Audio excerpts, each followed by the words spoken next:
Is it recommended for patients with kidney stones and high levels of oxalates to take Potent C Guard? What are the suggested servings? Would the C calibration be appropriate?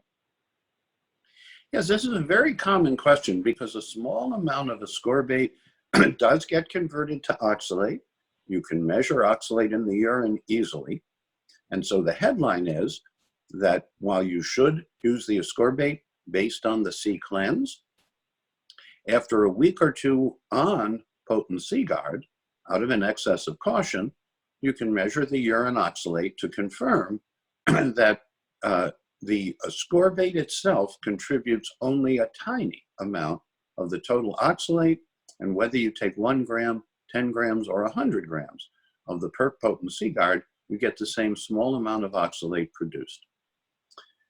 In fact, and I personally have witnessed this in colleagues, people with many small kidney stones who then get better hydrated and follow the C cleanse dissolve most of their kidney stones over a 1 to 2 year period of time.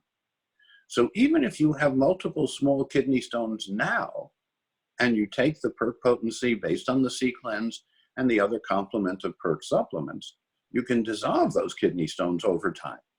The combination of good hydration and ascorbate to complex or chelate the calcium and or other minerals that are in the small kidney stones. And while it is reported in the pharmacy literature that vitamin C is converted into oxalate, therefore be cautious about taking ascorbate if there's a risk of kidney stones, that was a caution raised many years ago. That turns out to be untrue because ascorbate reduces the risk of kidney stones. And of course, hydration is the primary management tool for reducing kidney stone risk. And when you combine good hydration with adequate ascorbate, you can dissolve most kidney stones, especially the calcium oxalate-based kidney stones that are the most common. And then out of an excess of caution, after a few weeks on the C cleanse-based ascorbate intake, you would want to measure and record in the medical record the urinary oxalate levels to confirm that a person doesn't have a genetic error and therefore converts a lot of ascorbate into oxalate. There was one such case, I believe in 1978 in the Lancet literature report. And to the best of my knowledge, there has not been any other such reports.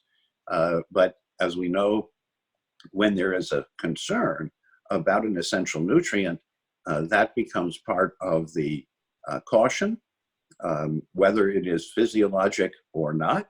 And I've tried to be very clear that good hydration and ascorbate are the friend of people who want healthy kidneys and want to reduce kidney stone risk or even dissolve the kidney stones that they may have formed.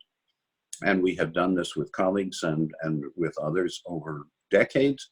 I learned this from Carl Olson, who was a very famous urologist in Boston. And he taught us that if you're well hydrated and if you have a good nutritional supplement support, that you don't get kidney stones, or you can dissolve them if you had them before.